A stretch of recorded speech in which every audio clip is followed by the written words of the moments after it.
kita bisa berkumpul untuk melaksanakan sebuah kegiatan yang memberikan kita mungkin nantinya pencerahan sekaitan dengan tugas kita masing-masing. Dan tak lupa pula kita mengirim salawat dan taslim kepada junjungan Nabi besar kita Muhammad Sallallahu Alaihi Wasallam yang telah memberikan petunjuk kepada kita selaku umatnya. Pada kesempatan kali ini kami dari panitia melaksanakan acara berkaitan dengan guru penggerak. Sebelumnya kita melanjutkan acara kita buka dulu acara ini dengan ucapan basmalah. Bismillahirrahmanirrahim. Acara selanjutnya kita lanjutkan dengan pemateri yang di sini materi kita adalah diseminasi pemahaman dan penerapan budaya positif yang merupakan aksi nyata modul 44 pendidikan guru penggerak angkatan 9. Kepada pemateri disilakan. Ya, baik, terima kasih luar biasa moderator kita pada pagi hari ini. Kita berikan aplaus yang meriah buat moderator kita. Supaya tidak kelihatan kosongnya, diisi di depan ibu supaya tidak kelihatan kosong. Bagus, boleh kan? Ya, ya, silakan maju. Iya, luar biasa ya pada siang hari ini. Pertama-tama marilah kita bersyukur kepada Allah Subhanahu wa Ta'ala, di mana pada siang hari ini kita diberikan begitu banyak nikmat kesehatan, kemudian nikmat kesempatan, nikmat kebahagiaan, nikmat kegembiraan pada siang hari ini, dan nikmat motivasi untuk bergabung di ruangan ini dalam rangka kegiatan kami dari Guru Penggerak, yaitu aksi nyata modul 1.4 pendidikan guru penggerak angkatan 9 Kabupaten Luwu, bertajuk diseminasi terkait pemahaman dan penerapan budaya positif.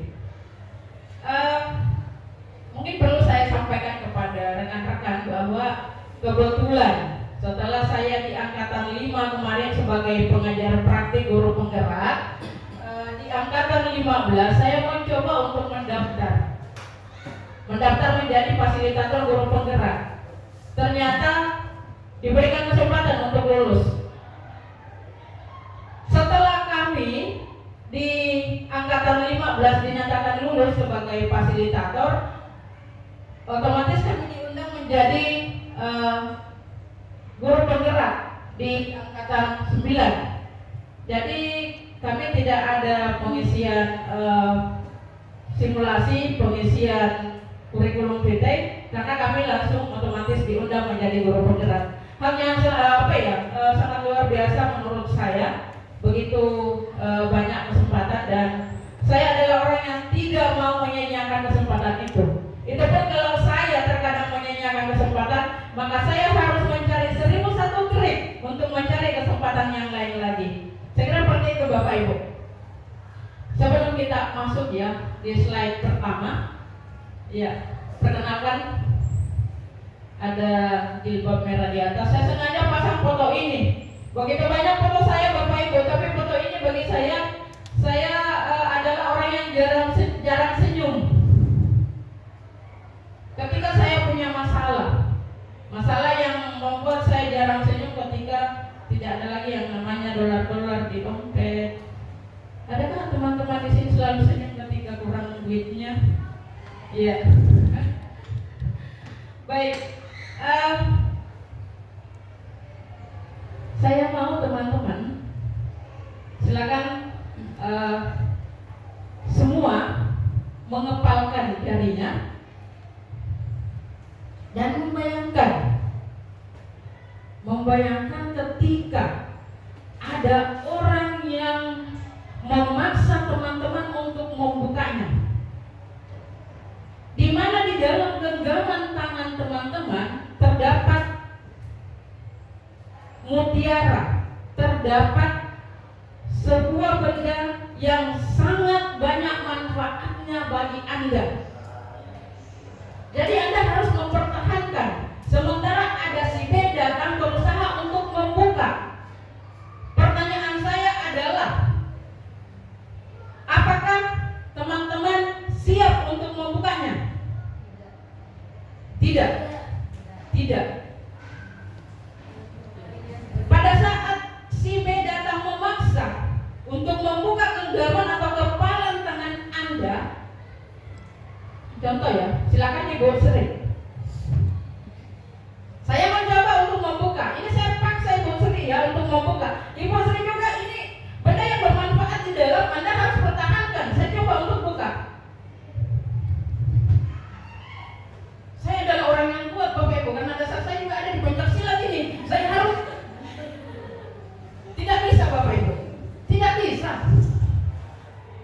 Pertanyaan kedua, kuncinya ada di mana ketika terbuka atau tetap tertutup kepalan ini? Kuncinya ada di mana? Kuncinya ada dalam diri kita masing-masing. Hebat, luar biasa Bapak Ibu. Betul. Kuncinya ada di diri kita masing-masing.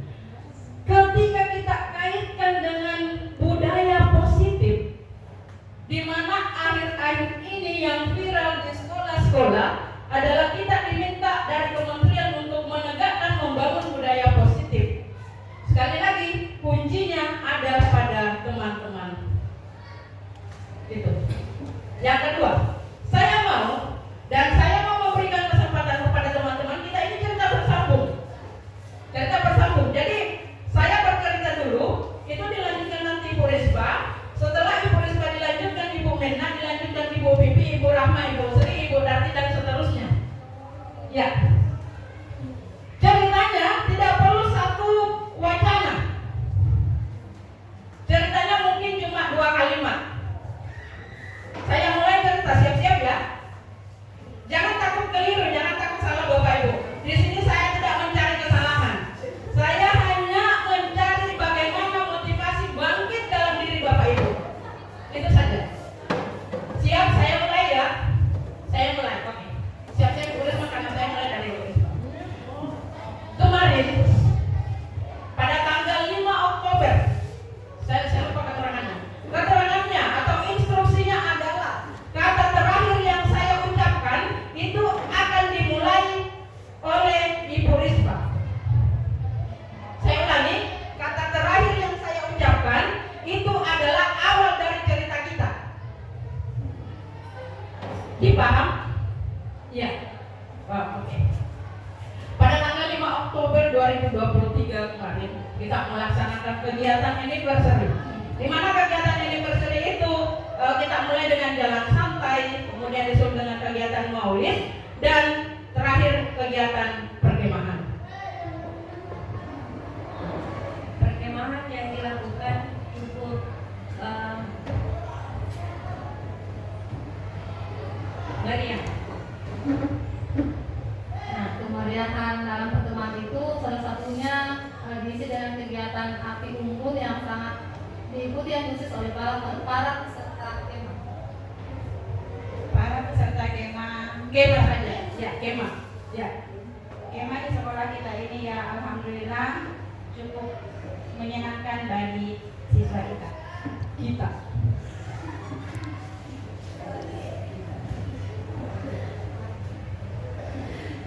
Kita melaksanakannya perkemahan ini dengan sangat Memuaskan.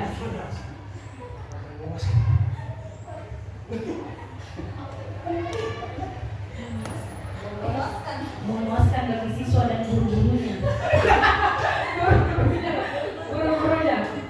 Guru-gurunya di SMA Negeri 4 Luwu alhamdulillah sangat aktif dalam kegiatan yang ada di sekolah. Sekolah SMA 4 Luwu merupakan sekolah yang paling keren di Kabupaten Luwu.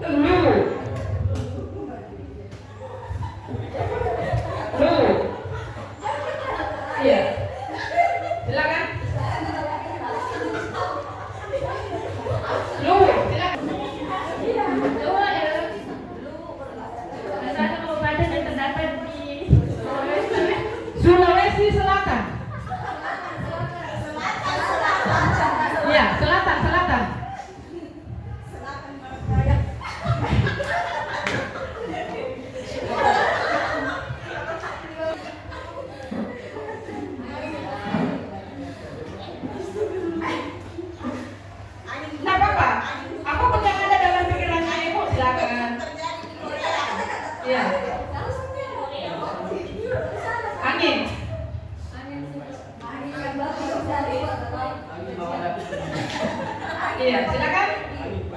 kegiatan perkemahan. Ya.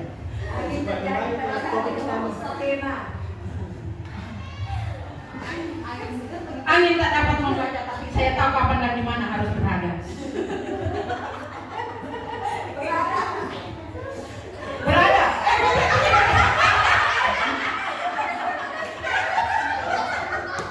Ya bukan berada. Ya oke, kantor silakan berada. Berada di SMA 40 itu membuat hati kita menjadi senang. Senang. Senang hatiku mengikuti diseminasi pemahaman dan penerapan budaya Positif. Silakan positif. positif. Terakhir positif. Kembangkan. Positif. Silakan.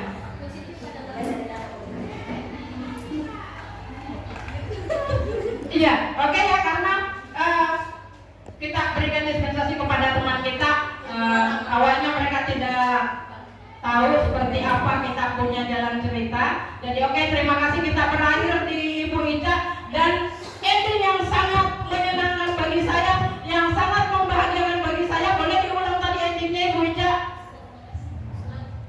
Senang mengikuti kegiatan ini dengan diseminasi pemahaman dan penerapan budaya positif. Tepuk tangan untuk kita semua.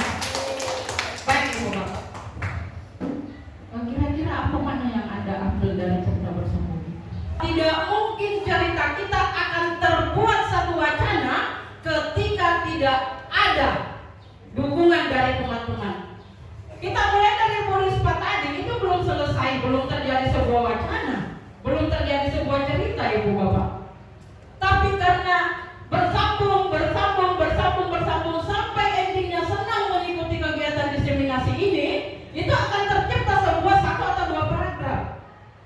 Itu artinya lagi-lagi kita diminta untuk kolaborasi.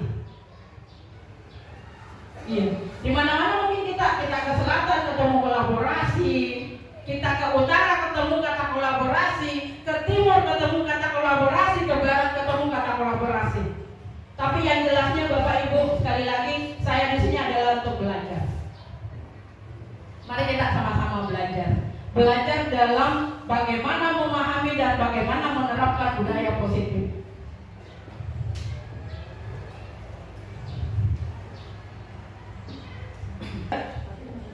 Konsep utama modul budaya positif. Apa konsep utamanya? Yang pertama adalah perubahan paradigma belajar. Ada disiplin positif, kebutuhan dasar manusia, motivasi perilaku manusia, posisi kontrol restitusi, keyakinan kelas, dan segitiga restitusi. Teman-teman, kalau sebenarnya ketika kita mau praktekkan di sekolah ini, itu kita tidak akan pernah merasa ribet, terkecuali kalau memang betul-betul perasaan berkecamuk kita bawa dari luar. Saya terkadang katakan seperti ini kepada teman saya yang ada di luar juga, Pak, Bu, kalau masalah yang ada di rumah tidak mau kita bawa ke sekolah, tanam pohon masalah depan rumahnya. Tanam pohon masalah itu maksudnya seperti apa? Ada masalah di rumah pagi-pagi, ketika kita mau ke sekolah, gantung masalah itu di pohon, Bapak Ibu. Lalu ke sekolah. Ketemu lagi masuk di sekolah, ada lagi masalah di sekolah. Oke, kita pulang. Pulang, bawa masalah itu, tapi jangan sampai masuk di dalam rumah. Gantung masalah sekolah di pohon tadi, kemudian ambil masalah rumah, bawa ke dalam rumah. Selesaikan di rumah. Seperti itu. Jangan masalah kita di sekolah dibawa kacau rumah tangga. Masalah di rumah bawa kacau kita punya peserta didik. Kan seperti itu. Kita lihat satu persatu. Bagaimana pembelajaran dengan paradigma baru? Pembelajaran dengan paradigma baru dirancang berdasarkan prinsip pembelajaran terdiferensiasi. Ini ada kata diferensiasi yang perlu kita underline. Tapi diferensiasi itu akan ketemu pada saat di kelas 10. Kelas 10 yang dapat. Bagaimana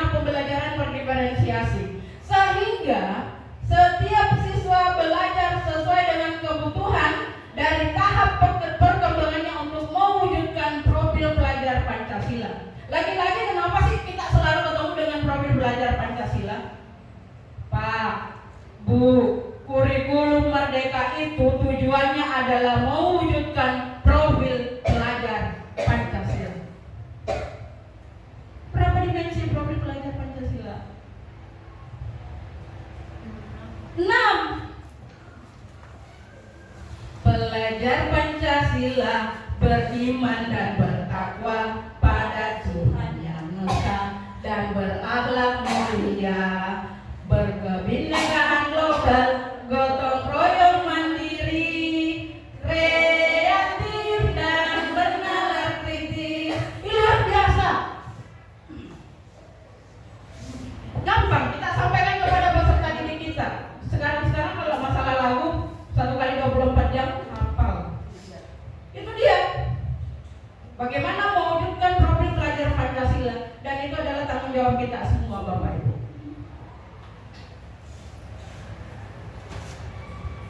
Disiplin positif. Dikatakan bahwa dalam budaya kita, makna kata disiplin dimaknai menjadi sesuatu yang dilakukan seseorang pada orang lain untuk mendapatkan kepatuhan. Kita cenderung menghubungkan kata disiplin dengan ketidaknyamanan. Maksudnya, kita menghubungkan kata disiplin dengan ketidaknyamanan. Disiplinnya begini. Disiplinnya harus datang sebelum pukul 7.30. Itu disiplin. Tapi terkadang kalau kita merasa disiplin, menegakkan disiplin, kita merasa tidak nyaman. Tidak nyamannya sih di mana? Saya mau cepat ke sekolah, masih banyak pekerjaan di rumah, saya harus selesaikan. Saya tidak ke sekolah, nanti saya ditegur oleh Ibu Kepsek. Berarti ini berbenturan. Ada benturan Bapak Ibu. Ada benturan antara disiplin dan ketidaknyamanan. Mengapa berbenturan? Sebentar kita akan menemukan. Jujur, apakah ada di antara teman-teman yang seperti itu? Saya juga biasa ada ya. Biasa masih berpikir seperti itu. Iya, saya mau disiplin. Aduh, ini pekerjaan saya juga banyak. Saya mau lakukan pekerjaan banyak, diminta untuk disiplin. Bagaikan makan buah semalakama. Mau dimakan mati bapak, tidak dimakan mati mama. Bapak ibu pilih mana, mau mati bapaknya atau mau mati mamanya? Jangan seperti itu, ya. Sebagai pendidik, tujuan kita adalah menciptakan anak-anak yang memiliki disiplin diri sehingga mereka bisa berperilaku dengan mengacu pada nilai-nilai kebajikan universal dan memiliki motivasi intrinsik, bukan ekstrinsik. Silakan Ibu. Selamat datang kakak, selamat datang kakak, selamat datang kami ucapkan. Ini ya, memiliki motivasi intrinsik, bukan ekstrinsik. Seperti apa sih motivasi intrinsik? Kenapa kita dilarang untuk memiliki motivasi ekstrinsik? Nanti kita akan ngomong. Disiplin positif merupakan salah satu cara penerapan disiplin yang bertujuan untuk menumbuhkan kesadaran serta memberdayakan anak untuk melakukan sesuatu tanpa ancaman maupun hukuman. Jangan sekali-sekali peserta ya, kita sebagai dewan guru. Saya juga biasa seperti itu, jujur Bu. Saya masih biasa seperti itu. Makanya saya katakan saya masih dalam proses belajar. Tapi mari kita selalu berproses. Jangan protes terus ya. Berproses, dan berproses. Karena Merdeka Belajar itu untuk siswa dan untuk siswa.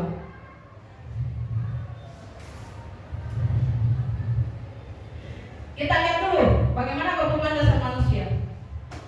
Berbicara tentang kebutuhan dasar manusia, kita ingin bertahan hidup, kita ingin kasih sayang dan rasa ingin diterima, kita ingin penguasaan, kita ingin kebebasan, dan kita ingin kesenangan.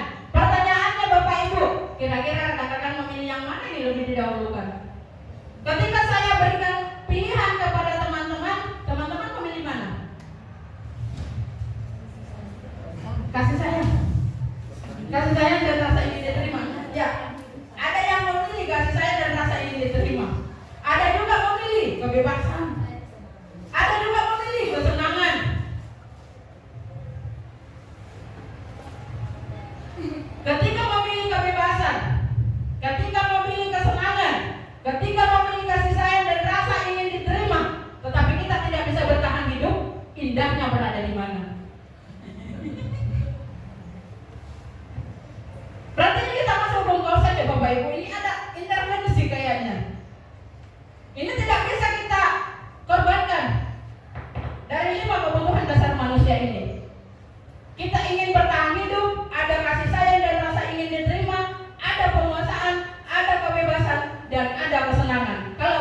kalimatnya, hore. Seperti itu. Tidak bisa kita pungkiri, ini adalah kebutuhan dasar manusia kita. Untuk menjadi fasilitator bagi peserta didik ibu bapak, nonsen kalau misalnya di antara satu apalagi dua yang kurang ini, kita tidak akan mampu memberikan fasilitas yang maksimal kepada peserta didik kita. Yakin dan percaya. Coba kalau kita merasa tertekan masuk dalam kelas mengajar, kita masuk dalam kelas mengajar karena ini di situ ada ibu kepsek, nanti saya ditegur, nanti saya dicatat nama saya. Tapi kalau motivasi intrinsik dari dalam hati ibu bapak, kita masuk nyaman, bahagia rasanya kita berada di depan peserta didik. Lanjut. Motivasi perilaku manusia. Ini saya cuma dikasih waktu 1 jam Bapak Ibu. Karena sebentar ada simulasi kita. Mengapa orang-orang ini saya yang panggil orang-orang ini? Karena saya yakin nanti simulasi teman-teman bisa memberi dukungan. Dalam simulasi nanti jangan ada perasaan malu. Iya. Jangan ada perasaan malu. Ya, boleh dicicipi kalau misalnya. Motivasi merupakan dorongan yang timbul pada diri seseorang secara sadar atau tidak sadar untuk melakukan suatu tindakan dengan tujuan tertentu. Menghindari ketidaknyamanan dan hukuman. Nah, ini tadi yang saya katakan. Bagaimana itu menghindari ketidaknyamanan dan hukuman? Di mana murid melakukan disiplin diri karena ia takut dihukum. Ini merupakan motivasi ekstrinsik Bapak Ibu. Lagi ya, saya ulangi. Murid melakukan disiplin diri karena ia takut dihukum. Ini merupakan motivasi ekstrinsik. Disiplin. Ada siswanya, anak walinya Ibu Sri lari masuk. Ada di depan kelas, di depan kelas. Apalagi kalau Ibu Sri, itu sudah seperti sampel ya, contoh. Sudah memegang kayu di depan kelas. Teman-teman kita dari peserta didik itu disiplin masuknya. Mengapa disiplin masuknya? Ada rasa takut dihukum, Ibu Bapak. Ditakut dihukum, dikunci pagar. Nanti kita dihukum. Ketika terlambat disuruh membersihkan. Ketika terlambat disuruh mencatat sampai 10 lembar kertas. Itu. Ini menghindari ketidaknyamanan dan hukuman. Hukuman yang dihindari orang seperti itu.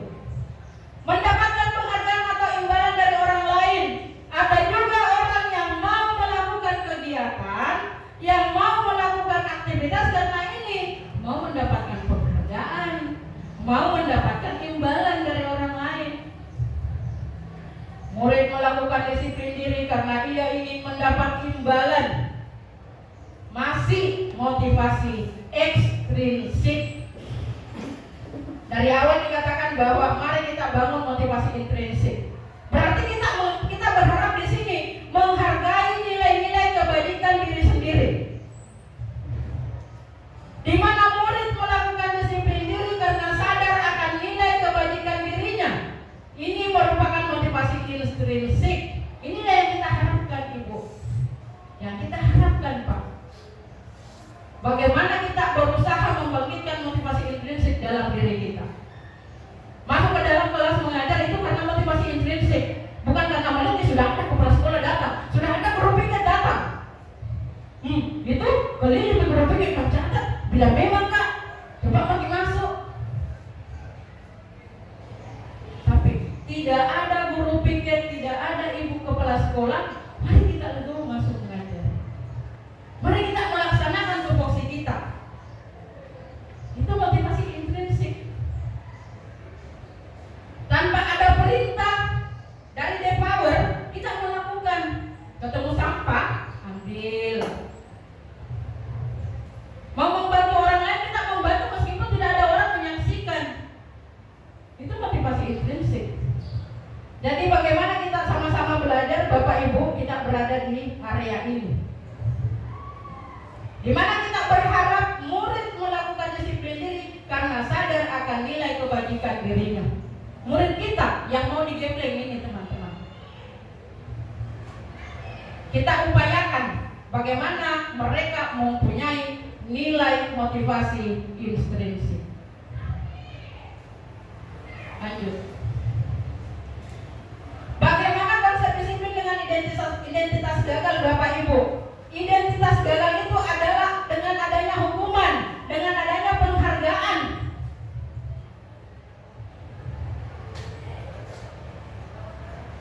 Mengapa hukuman dikatakan identitas gagal? Hukuman itu menyakitkan, hukuman itu tidak nyaman, hukuman itu murid takut, hukuman itu murid menjadi rendah diri. Coba dipikirkan teman-teman, ketika kita selalu memberikan hukuman, kemudian ada siswa yang lambat, itu tidak akan berani untuk masuk kelas. Karena apa? Yang ada dalam pikirannya, pasti dia mungkin nanti. Pasti.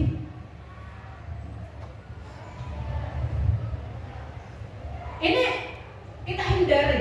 Bagaimana kita sama-sama belajar menghindari. Kemudian ada penghargaan. Mengapa dari kementerian sekarang melarang untuk mempertahankan banyak-banyak penghargaan? Dikurangi penghargaan. Karena apa? Penghargaan itu tidak efektif. Saya kemarin mengajar di kelas 12 IPA 1, Bapak Ibu. Saya tawarkan kepada mereka, saya buat kesepakatannya kemarin adalah sebagai tagihan saya membuat video pembacaan berita terkait dengan materi teks editorial dan atau tajuk rencana. Saya tawarkan ke mereka, apakah teman-teman sepakat kalau 3 video menurut saya yang terbagus saya upload di dalam grup kelasnya? Ada yang setuju, ada yang tidak setuju. Dan yang tidak setuju sangat membanggakan alasannya. Makanya kesepakatan saya kemarin dengan kelas 12 IPA 1, cukup saya yang tahu inilah video terbaik 3. Tidak perlu saya upload ke dalam kelasnya. Itu Bapak Ibu. Penghargaan itu merusak hubungan. Bagaimana sih merusak hubungan? Lomba karaoke misalnya. Bagaimana ini lomba karaoke? Sebenarnya yang bagus karaoke itu Ibu Rahma. Kenapa Ibu Sri yang juara? Ibu Rahma dengan Ibu Sri baku bombe-bombe. Itu merusak hubungan. Contoh ya Bapak Ibu, merusak hubungan, mematikan kreativitas. Bagaimana mematikan kreativitas? Saya sudah dengar suaranya Bu Saharia. Saya sudah dengar bagaimana merdunya suaranya Bu Bibiat ikut karaoke. Karena dilombakan, saya tidak mau ikut karaoke. Saya nanti ditertawain. Padahal saya juga bagus sih sebenarnya, tapi karena mau dilombakan itu namanya mematikan kreativitas. Ya tadinya ada siswa kita sebenarnya lebih bagus dari dia, tapi karena dia jarang untuk berpenampilan di depan audiens seperti itu, mematikan kreativitas, merampas hak menghargai dirinya. Biasanya kan kalau ada lomba-lomba, itu subjektif. Subjektif itu lombanya. Yang dikasih juara juga karena motivasinya memang juga ikut lomba karena juara 1. Saya tanya dulu, Ibu Risma, izin ya, Ibu Risma kalau mau ikut lomba tujuannya mau juara ya Bu ya? Mau? Iya, mau. Kalau Ibu Fitri mau ikut lomba tujuannya mau juara 1? Mau. Ya. Mudah-mudahan Ibu Fitri juga nanti juara 1. Di sini ada, di sini ada nanti saya siapkan kalau juara 1, saya kasih. Tapi bukan lomba ya, saya tidak dilombakan. Seperti itu, kita lanjut ya Bapak. Identitas sukses seperti apa? Tadi kan gagal, identitas gagal. Sekarang kita lihat bagaimana itu identitas sukses. Identitas sukses itu karena ada konsekuensi, karena ada restitusi. Apa itu restitusi? Saya kira restitusi ini sudah berapa guru penggerak yang memaparkan, tidak ada masalah ya. Sampai kemarin saya terinspirasi dengan kata ini sebenarnya. Band saya kemarin itu, bukan band saya, mohon maaf, teman-teman yang di OSIS saya dampingi bandnya itu saya kasih nama restitusi band. Iya, sudah ada namanya restitusi band. Kita lihat dulu konsekuensi. Konsekuensi itu adalah penguatan jangka pendek. Konsekuensi itu perlu monitoring berkelanjutan. Konsekuensi itu murid menghormati peraturan. Jangan kita berikan hukuman kepada peserta didik kita, tapi berikan kita konsekuensi. Ini ada konsekuensinya. Nanti kita akan lihat seperti apa sih kesepakatan kelas. Restitusi. Di dalam segitiga restitusi itu akan mengajarkan bagaimana murid bertanggung jawab untuk perilakunya. Bagaimana mereka fokus pada pemecahan jangka panjang. Bagaimana murid menghormati dirinya dan orang lain. Itu kalau restitusi kita tegakkan. Seperti apa sih restitusi? Ini dia. Konsep disiplin pendekatan restitusi adalah sebuah cara menanamkan disiplin positif pada murid. Nah, tadi saya katakan apa sih restitusi ini dia? Pengertian restitusi. Proses menciptakan kondisi bagi murid untuk memperbaiki kesalahan mereka sehingga mereka bisa kembali pada kelompok mereka dengan karakter yang lebih kuat. Kita panggil, kita praktek segitiga restitusi. Kita panggil peserta didik kita. Ingat ya, ketika mereka kembali ke kelompoknya, itu akan mendapatkan mendapatkan karakter yang lebih kuat. Bukan setelah dipanggil keluar dengan berlinangan air mata. Enggak, kita selalu menemukan ya, masih karena memang secara jujur kita harus akui di sini sekolah kita memang kita baru masih dalam tahap belajar. Saya sendiri adalah orang yang masih merangkak memulai dari nol, Bapak Ibu. Jangan katakan bahwa saya berdiri di sini saya lebih daripada Bapak Ibu, tidak. Sekali lagi ini hanyalah sebuah aksi nyata modul 1.4 pendidikan guru penggerak. Tidak ada alasan lain untuk saya bisa berdiri di sini, Bapak Ibu. Hanya kami diminta untuk melakukan aksi nyata. Tetapi di saat kita melakukan hal seperti ini, hadirkan dalam hati kita, Bapak Ibu, motivasi intern atau motivasi intrinsik. Itu. Biasanya kan coba ya, kalau bel berbunyi, saya tanya yang lebih senang itu bel berbunyi peserta didik atau guru? Saya tanya. Yes. Jawaban yang jujur adalah dua-duanya. Alhamdulillah, saya 3 jam di sini sudah 2 jam, tinggal 1 jam. Siswa juga, yes. Seperti itu. Iya. Tadarus tadi antara kita Bapak Ibu, kita sama-sama mengajar. Lanjut. 5 posisi kontrol seorang pendidik. Yang pertama penghukum, yang kedua pembuat merasa bersalah, yang ketiga teman, keempat pemantau, dan yang kelima manajer. 30 detik. Saya berikan kesempatan kepada teman-teman untuk memikirkan berada di posisi manakah teman-teman.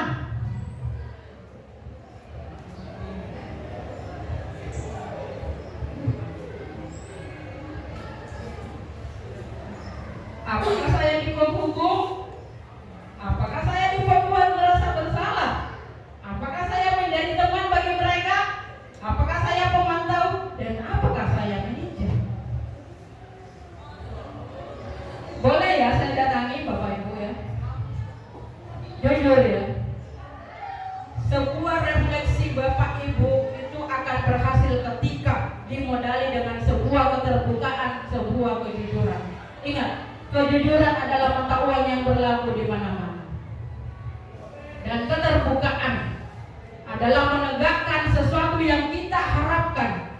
Di saat masih ada dusta di antara kita, jangan harap kita akan mencapai harapan yang mau kita tuju, Bapak Ibu. Tidak bakalan. Ibu Sri, di daerah manakah Ibu Sri merasa yang diraba-raba saya? Di teman, ini luar biasa di teman ya. Ibu Darti, pemantau.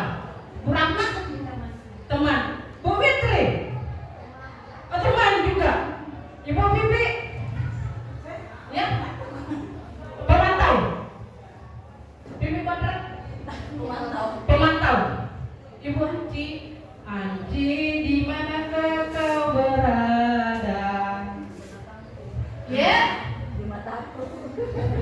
Di mana Bang Ci? Di teman. Bagaimana teman ya? Terus Pak? Manajer. Luar biasa. Nanti kita akan lihat apakah betul-betul teman-teman menjadi teman, teman-teman menjadi pemantau atau teman-teman menjadi manajer. Saya ke belakang dulu, ini saya jangan coba terus. Halo Bu Indar. Ya, di mana? Di pemantau. Bu Lina.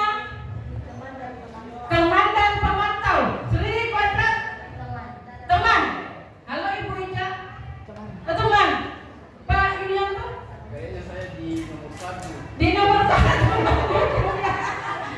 Farhan. Nomor 3 teman. Saya jujur ya, saya terkadang masih berada di posisi ini Bapak Ibu. Saya secara pribadi, saya terkadang masih berada di posisi ini penghukum. Saya juga terkadang di posisi ini. Saya juga biasa di sini. Saya juga biasa di sini. Saya juga biasa di sini. Di balik wajah saya berada di sana. Suruh pilih. Iya, karena kan saya secara pribadi tidak disuruh memilih. Saya harus memberikan pendeskripsian kepada teman-teman. Kita lihat dulu seperti apa sih penghukum, seperti apa pembuat merasa bersalah, teman, pemantau, manajer. Ini dia.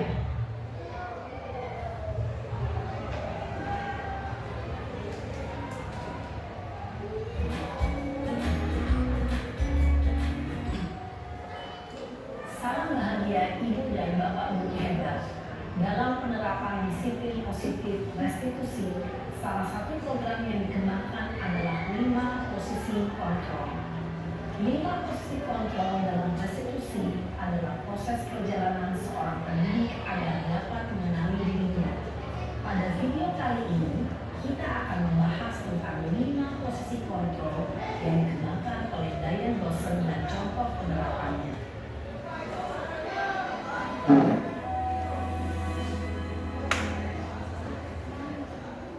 5 posisi kontrol itu adalah 1.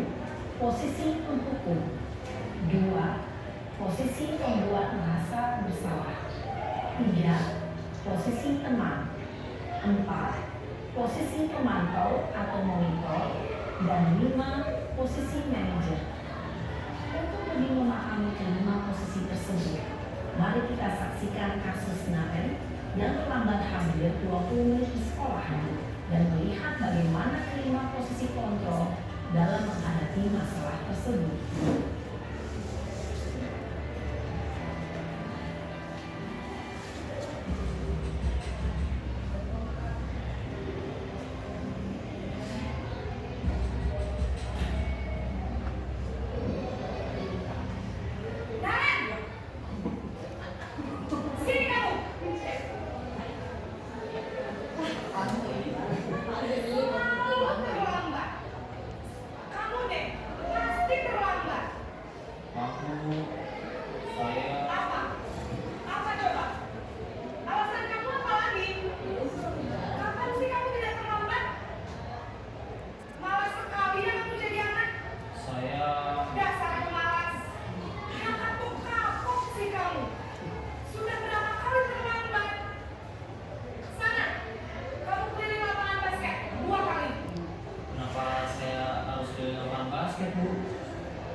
Posisi penghukum biasanya berbicara dengan nada tinggi, menghardik, menunjuk-nunjuk, menyakiti, dan menyindir. Hukuman bisa berupa fisik maupun psikis. Ibu dan Bapak Guru hebat, dampak yang terjadi pada murid ketika murid berada pada posisi penghukum adalah murid cenderung akan memberontak, bahkan menyimpan dendam.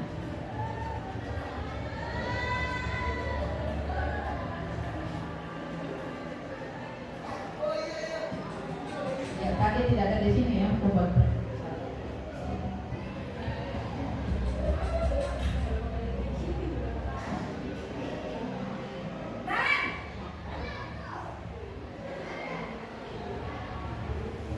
Selamat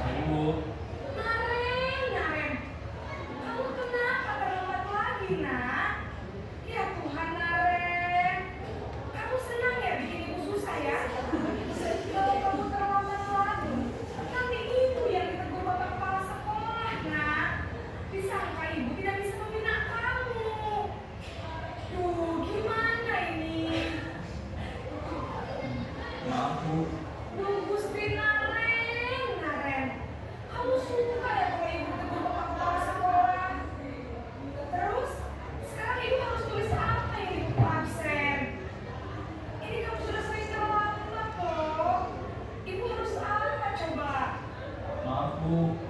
Maaf sekali. Ya sudah, lain kali jangan bikin ibu susah lagi ya nak ya. Ibu tidak akan kuat lagi kalau mau begini terus. Bisa jantungan kalau ibu tidur bapak kepala sekolah. Sana cepat kelas. Maaf ya Bu. Maaf sekali. Posisi pembuat rasa bersalah berbicara dengan nada tenang, cenderung lembut. Namun kata-kata yang diutarakan membuat murid merasa menjadi orang yang gagal, memandang buruk dirinya sendiri, merasa tidak berharga, dan tidak sanggup membahagiakan orang lain. Ketika guru mengambil posisi pembuat rasa bersalah, murid akan menganggap dirinya yang bersalah dan ia akan menyimpan emosi negatif tersebut di dalam dirinya. Ya, ini tadi banyak ya posisi pemantau.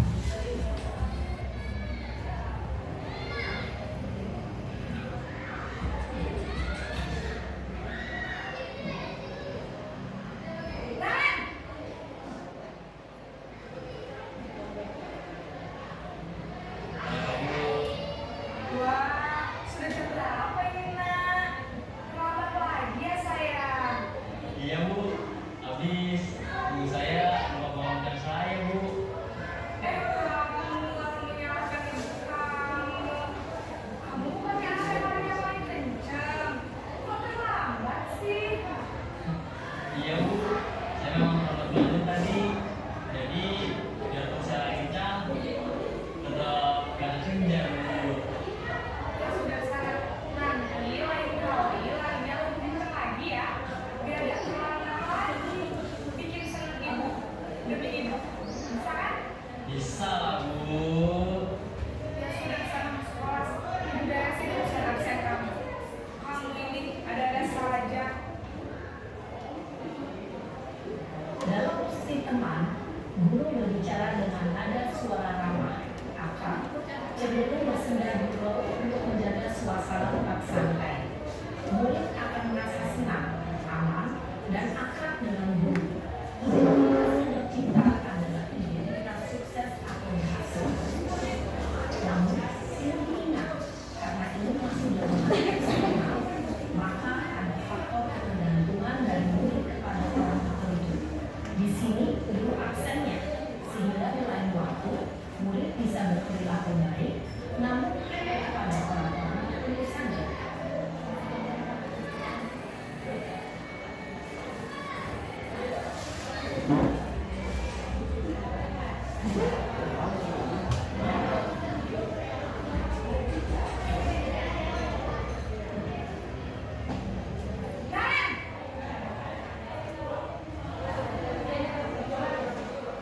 Selamat pagi Bu.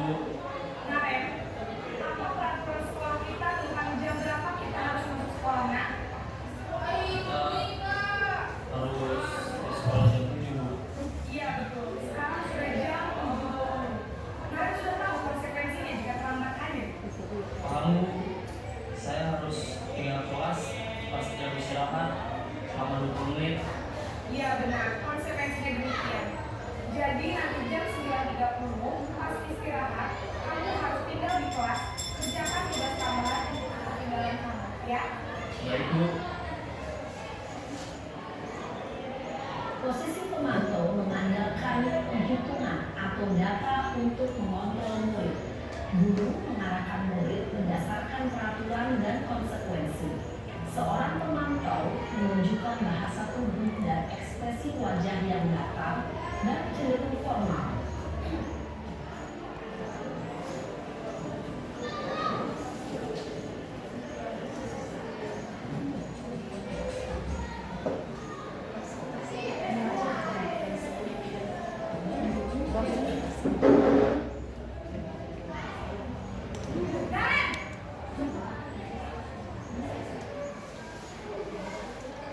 Selamat pagi Bu.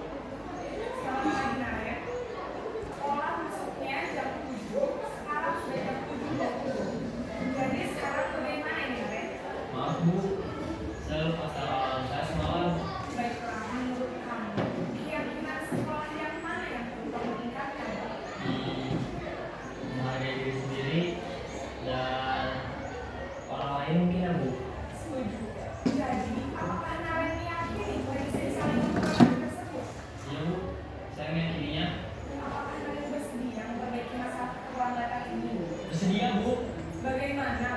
memperbaiki masalah keterlambatan ini? Saya akan coba untuk tidak lupa menyetel alarm saya, Bu. Baik, kalau kalian lupa menyetel alarm di rumah, ada orang yang kira-kira bisa bantu mengingatkan tidak? Ada, Bu. Kakak saya, Kak Emma. Ada lagi selain KM? Selain Kak Emma, ada ibu saya.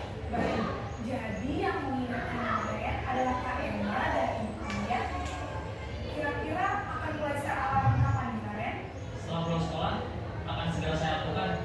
Baik, jadi Naren akan setel alarm untuk bangun besok pagi dan akan diingatkan oleh kakak dan ibu dan Naren ya. Ada lagi yang mungkin perlu dilakukan Naren agar tidak terlambat bangun lagi. Tidak ada, Bu. Baik Naren, terima kasih untuk kerjasama kamu. Sekarang kamu perlu kembali ke kelas untuk belajar. Baik, Bu. Terima kasih. Posisi manajer adalah posisi kontrol yang disarankan untuk membimbing murid memiliki sikap disiplin yang positif, yaitu murid yang mandiri, bertanggung jawab, dan dapat memecahkan masalah. Tujuan dari posisi ini adalah agar murid dapat merefleksi atas tindakannya. Guru akan dengan tulus memberikan pertanyaan-pertanyaan bermakna, sehingga membuat murid dapat belajar dari kesalahannya dan mencari sebuah solusi untuk menyelesaikannya.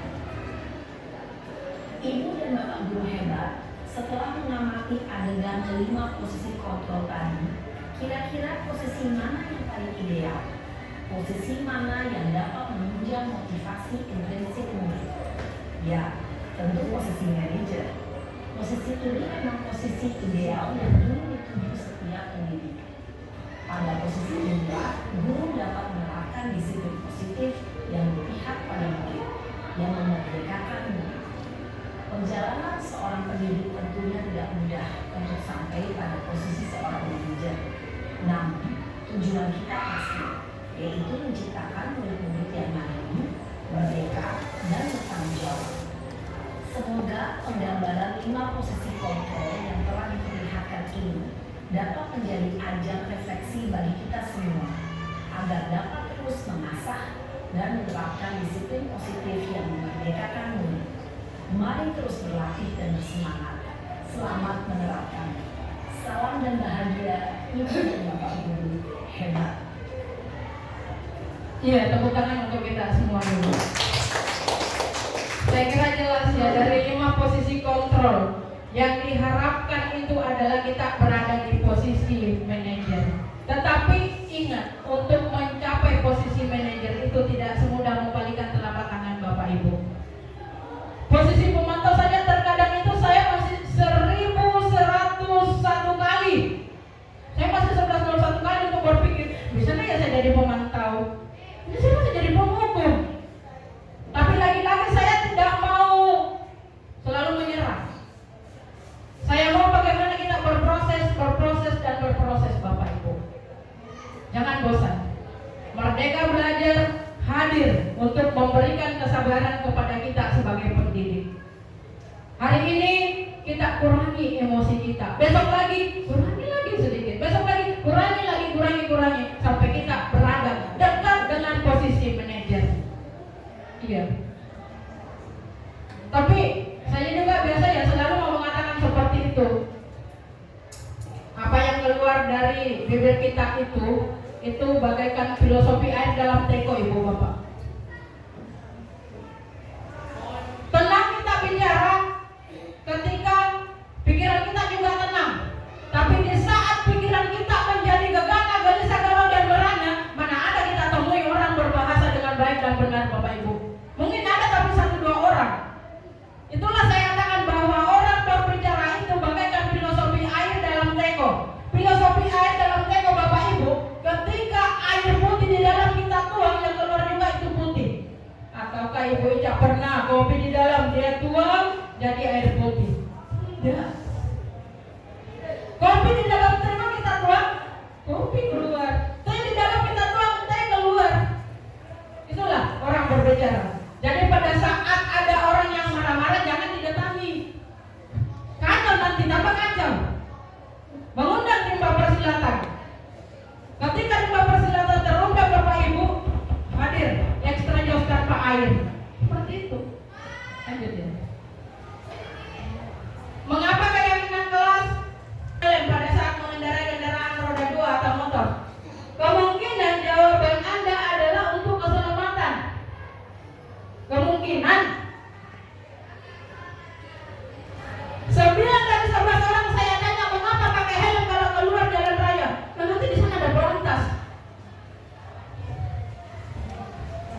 tersurat.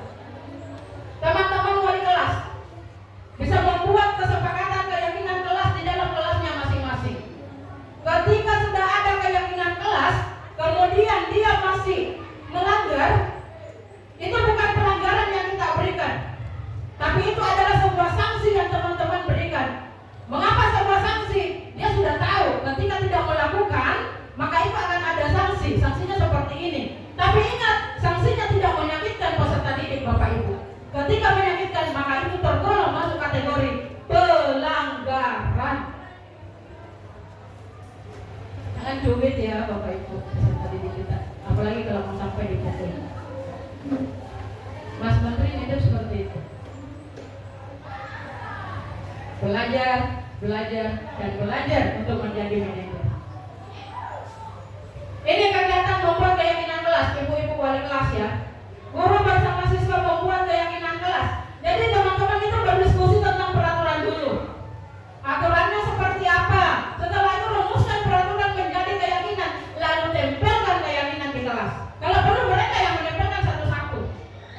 Dan itu dokumentasikan Bapak Ibu. Didokumentasikan. Ini luar biasa kalau teman-teman wali kelas. Setiap kelas itu terpampang keyakinan kelas. Luar biasa. Mendahului itu sudah ada tata tertib kemarin dengan orang tua siswa. Tetapi kalau kita sepakat tata tertib itu kita rubah menjadi keyakinan sekolah, tidak ada masalah. Saya bertanya ke kementerian, Pak, apakah tata tertib itu ketika saya rubah menjadi keyakinan kelas tidak ada masalah? Oh, tidak ada masalah, tergantung kesepakatan. Nanti sedikit akan saya perlihatkan videonya dengan orang tua siswa. Contoh keyakinan kelas Bapak Ibu, datang tepat waktu, mengumpulkan tugas tepat waktu, menggunakan handphone untuk kepentingan belajar. Nah ini yang perlu kita garis bawah ini, menggunakan handphone untuk kepentingan belajar, untuk menghindari video-video yang tidak kita harapkan. Adakah video dari KKLR yang masuk ke grup sekolah? Ceritanya tidak seperti itu. Itu hanyalah sekian sedikit potongan dari video yang sesempurna. Sebelum video itu dimulai yang diedarkan itu sudah ada kejadian-kejadian sebelumnya. Dan yang berdiri di depan guru itu adalah orang kedua pelakunya, bukan yang orang pertama.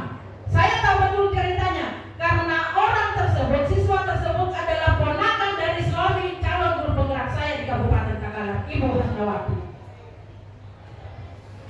Ketika rukun kedua kemarin saya tanya, mohon maaf ada video yang masuk di grup sekolah saya. Oh itu ponakan saya Bu, ceritanya tidak seperti itu.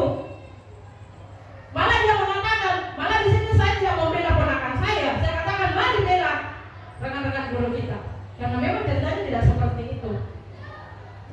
Pembelajaran bagi kita, jangan menonton video sepotong-sepotong, karena di awalnya itu akan ada penjelasan sebelumnya. Sama dengan perasaan, sebelum-sebelum jangan ungkapkan perasaannya sebelum-sebelum beriswa. Ya, tuntas. Menjaga kebersihan kelas.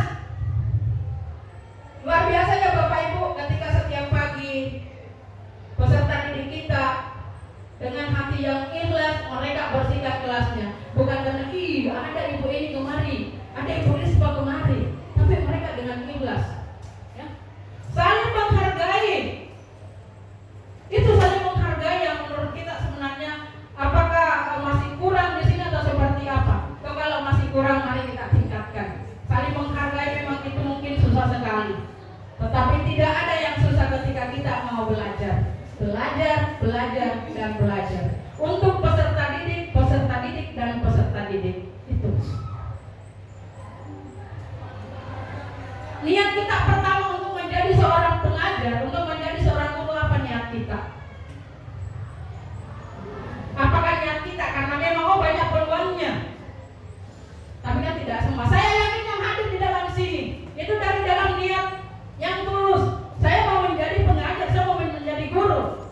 Karena betapa mulia menjadi seorang guru.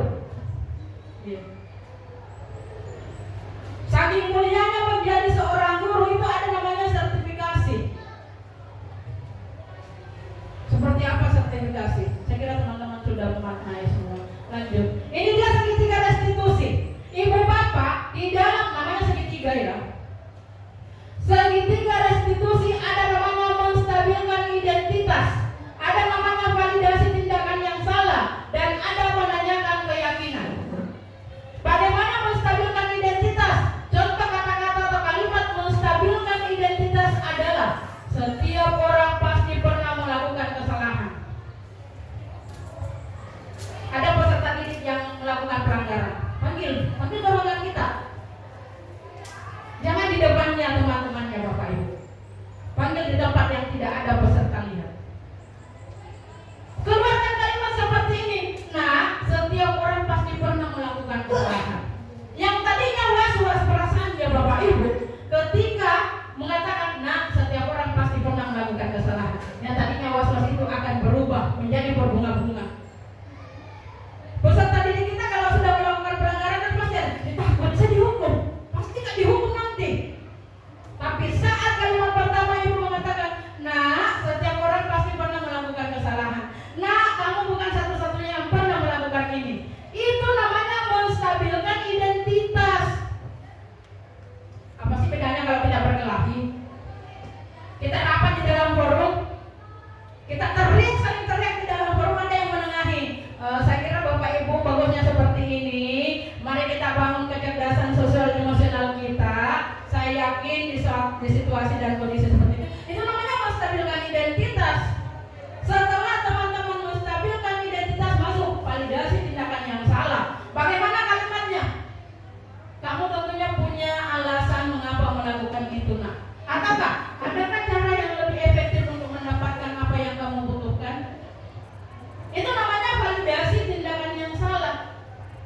Kita memvalidasi segala sesuatu. Kalau mau akurat, selalu validasi Bapak Ibu. Iya.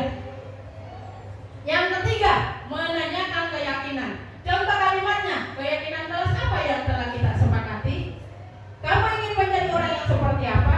Ini adalah keyakinan, menanyakan keyakinan kelas atau keyakinan sekolah kalau lebih luas lagi. Gitu. Segitiga restitusi. Yakin dan percaya Bapak Ibu, kalau teman-teman yang mempraktikkan segitiga restitusi, saya kira sangat dekat dengan peserta didik dan sangat memudahkan kita untuk menjadi atau mencapai di posisi sebagai manajer. Kalau perlu kita hindari di posisi pertama, posisi penghukum.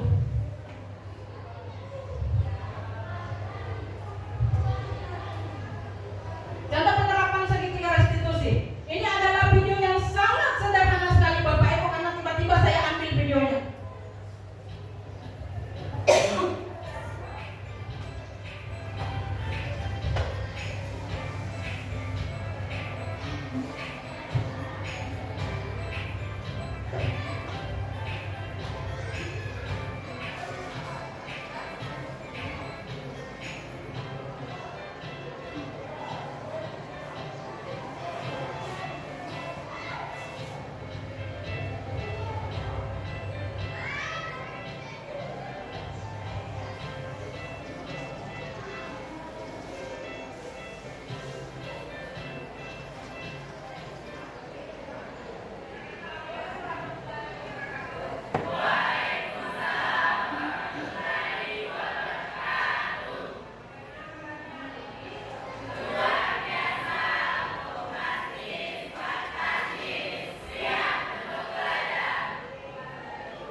kasih. Saya mau perlihatkan dulu Bapak Ibu, karena kita dituntut untuk selalu melakukan budaya positif. Ya, ini adalah salah satu budaya positif. Tadi saya katakan bahwa untuk memulai budaya positif itu kita perlu penyampaian atau sosialisasi tata tertib di orang tua. Ya, ini adalah kegiatan kami kemarin.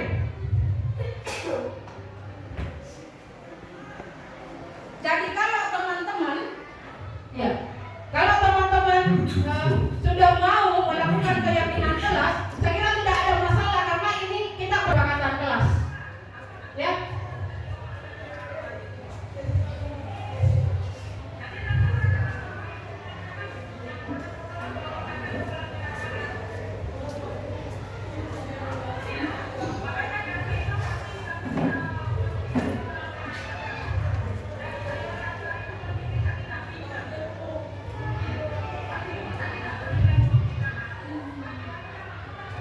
Baik, saya merefleksi dulu Bapak Ibu. Satu orang yang saya minta.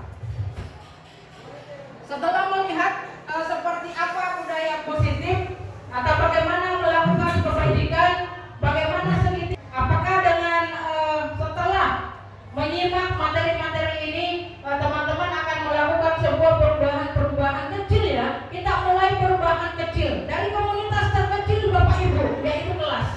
Kita mulai dari komunitas terkecil, yaitu kelas. Adakah satu yang mau memberikan refleksi supaya kita dengar semua bahwasanya teman-teman itu sudah melahirkan motivasi intrinsik untuk melakukan sebuah perubahan, untuk bertransformasi dalam dunia pendidikan. Adakah yang mau memberikan refleksi? Satu orang saja, singkat dan jelas. Kita berefleksi. Ya, kalau tidak ada, bantu saya. Ya.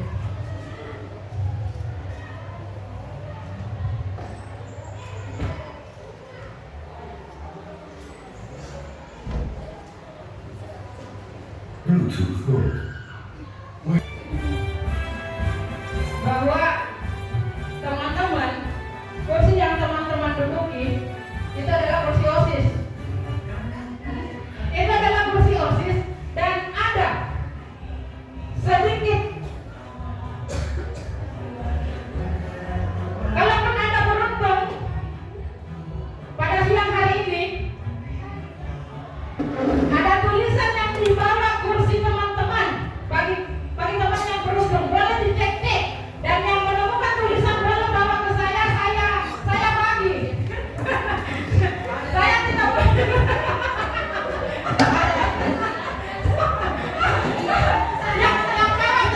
pegang, yang punya ambil kemudian pegang tulisan itu, yang punya pegang tulisan itu, pegang tulisan itu.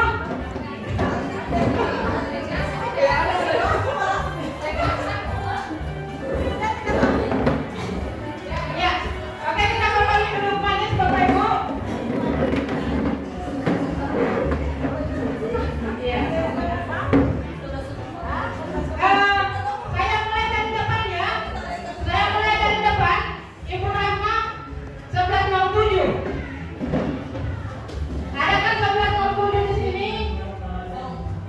1107 ada Bu Rahma. Selanjutnya, siapa lagi? 1101, thank you. Ya, dipegang saja ya. Kemudian siapa lagi? Saya 1102. Saya lihat dulu ada tak 1102? Iya, 1102. Lanjut. Siapa lagi? 1104. 1104. Oke, 1104. Jangan dibuka dulu ya, jangan dibuka dulu. Ya. Selanjutnya siapa lagi? 1106 ada? Ya.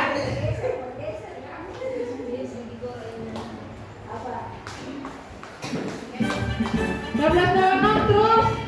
Siapa lagi? 1108.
akhirnya tadi kegiatan berbagi-bagi.